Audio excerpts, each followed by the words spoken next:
ভ্রাতা শনি, আপনার পীড়া আমি সহ্য করতে পারছি না। প্রথমবার উচিত আর অনুচিত এই দুয়ের দ্বন্দ্বে আমি ফেঁসে গেছি। কি করি কিছু বুঝতে পারছি না। শ্রীকৃষ্ণ আর মহাদেবের অত্যন্ত প্রচেষ্টার ফলস্বরূপ ওনারা আমাকে কর্মফল দাতা ঘোষণা করেছেন। সবার মতো আমাদের কর্মের ন্যায়ও শনি করবে। এবার থেকে এই সংসার তোমাকে কর্মফলদাতা শনি নামেই চিনবে। কিন্তু আমি আমার সেই শক্তির প্রয়োগ ওনাদের উপরেই করেছি। এটা কি ঠিক কাজ হয়েছে?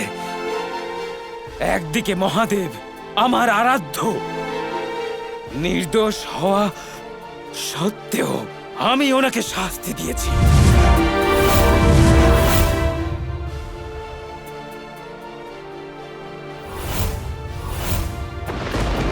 আর অন্যদিকে শ্রীকৃষ্ণ আর রাধার বিরহ হতে চলেছে, তাও আমার জন্য।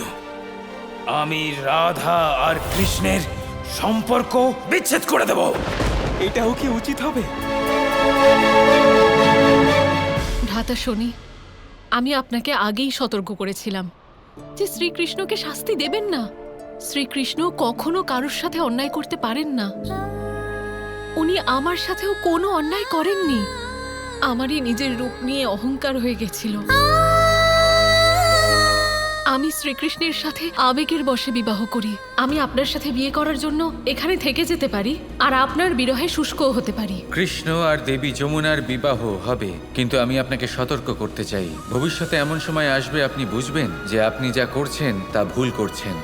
ওনার বিরহে আমি ওনাকেই দোষারোপ করেছি, কিন্তু এবার আমার সত্যের বোধ হয়ে গেছে যে উনি শুধু আমার ইচ্ছা পূরণ করেছিলেন। আপনার সাথেও এটাই হচ্ছে শনি। নিজের ত্রুটি শুধরে নিন।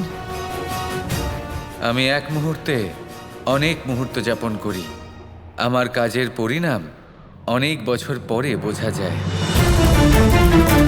ঠিকই বলেছিলেন নারায়ণ। ওনার কৃতকর্মের পরিণাম অনেক বছর পরে বোঝা যায়। আর ঠিক সেই জন্য তুমি সঠিকভাবে জানতে পেরেছো আজকে, আর তোমার ক্রোধ শান্ত হয়ে গেছে আজ। হ্যাঁ, এটাই আপনার সাথে হয়েছে শনি। আমাদের তপস্যা আর প্রেমের পরিণাম শ্রীকৃষ্ণ আমায় দিয়েছেন। আমার সত্যের জ্ঞান হয়ে গেছে, কিন্তু তার আগে আমি সর্বপ্রথম আমার কাজ করব, আর তারপরেই আমি শ্রীকৃষ্ণের ওপর নিজের বক্র দৃষ্টি ফেলবো। কি? আপনার সত্যের বোধ হয়েছে, তাও আপনি? সেই ব্যাপারেই ভাবছি, কিন্তু তার আগে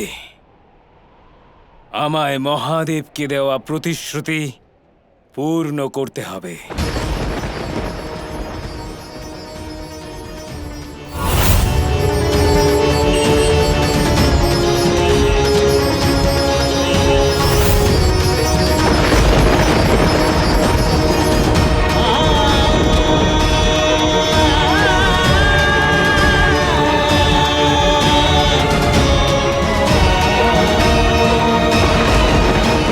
মাতা পার্বতী, আমাদের আজ্ঞা দিন, আমরা এই কৈলাস ত্যাগ করে চলে যেতে চাই।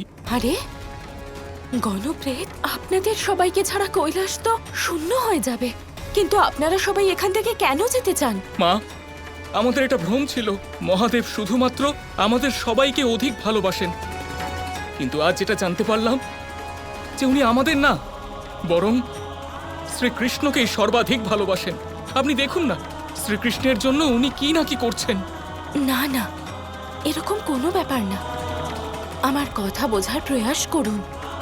উনি মহাদেবের আরাধ্য হন, আর তাই ওনাকে রক্ষা করার জন্য মহাদেব প্রয়াস করছেন। কিন্তু মহাদেব হলেন আমাদের আরাধ্য। উনি শাস্তি পাবেন এটা আমরা নিজের চোখে দেখতে পারবো না। আরে আপনারা সবাই কোথায় যাচ্ছেন?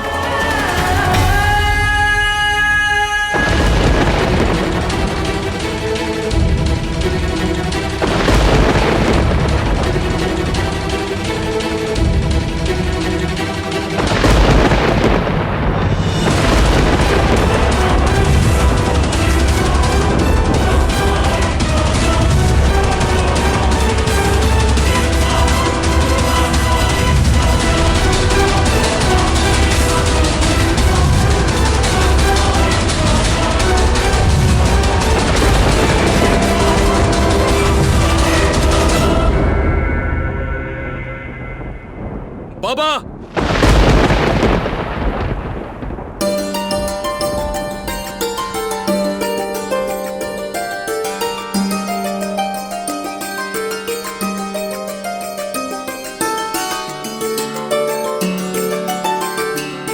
পুত্র, তোমরা দুজন জীবিত? বাবা, আমরা সফল হয়েছি। আমি শিকারে সিংহ নিধন করতে পেরেছি। অদ্ভুত, অদ্ভুত। আমি অত্যন্ত প্রসন্ন হয়েছি, কিন্তু এটা কি করে সম্ভব হলো? তাহলে শনির বক্রদৃষ্টির প্রভাব শেষ হলো। শ্রীকৃষ্ণ রাধাকে ঠিকই বলেছিলেন যে শনির বক্রদৃষ্টির ওপর প্রেমের দৃষ্টি বিজয় লাভ করবে। দেবী রাধার তপস্যা সফল হলো।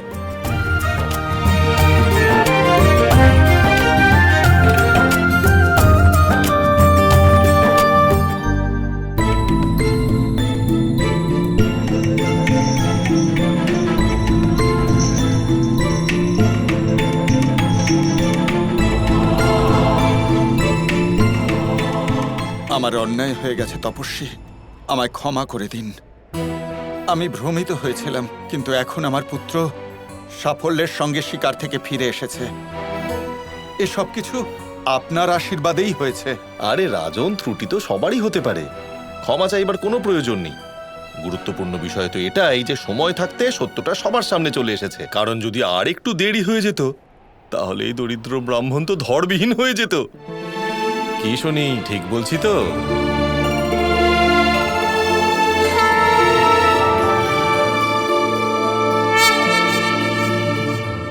আপনি ভীষণ সরল, কিন্তু আমি বুঝতে পারছি না আপনাকে কি অর্ঘ্য দেব। যদি আপনি আমাকে কিছু অর্পণ করতে চান, তাহলে প্রেম অর্পণ করুন। কারণ প্রেমের মতো কোনো দ্বিতীয় বস্তু হয় না অর্পণ করার জন্য। রাজন, আজ হলো মহাশিবরাত্রি। আমি আপনার কাছে এই অনুরোধ রাখব যে আপনি নিজের রাজ্যে আজ অনন্য রূপে মহাশিবরাত্রির আয়োজন করুন। অবশ্যই, আজ মহাদেবের মহাপূজার আয়োজন হয়েছে রাজদরবারে। কিন্তু মহাশিবরাত্রি তো মহাদেব আর পার্বতীর বিবাহ উপলক্ষে পালন করা হয়, তাই না? মহাদেব তো এমনিতেই পার্বতীকে ছাড়া অসম্পূর্ণ। তাহলে আপনি শুধু মহাদেবেরই পুজোর আয়োজন করছেন কেন বলুন? কিন্তু আপনি এটা কি করে জানলেন? দেখুন রাজন, আপনি কিন্তু আবার আমার উপর সন্দেহ করছেন। না না মহাত্মা, আমি আপনাকে কি করে সন্দেহ করি? যেমন আপনি আজ্ঞা করেন মহাত্মা। পূজায় মহাদেবের মূর্তির সঙ্গে সঙ্গে মাতা গৌরীর মূর্তিও স্থাপন করা হবে। আরে উঠুন রাজন, উঠুন, যান আর গৌরী পুজোর আয়োজন করুন। আর এবার আমাকে অনুমতি দিন, আমি প্রস্থান করি। জয় নারায়ণ।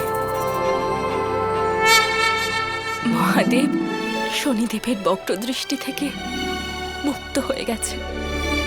হ্যাঁ গৌরী, আর এটাও ভালো হলো যে কাশীরাজও গৌরী পুজো করবেন। কিন্তু আপনার গণপ্রেত ক্রোধের বশে কৈলাস ত্যাগ করেছেন। এটা তো ভালো হলো না গৌরী, আমাকে আবার ওদের ফিরিয়ে আনতে হবে। কোথায় যাচ্ছ গণপ্রেতগণ? Krishna Krishna Krishna Krishna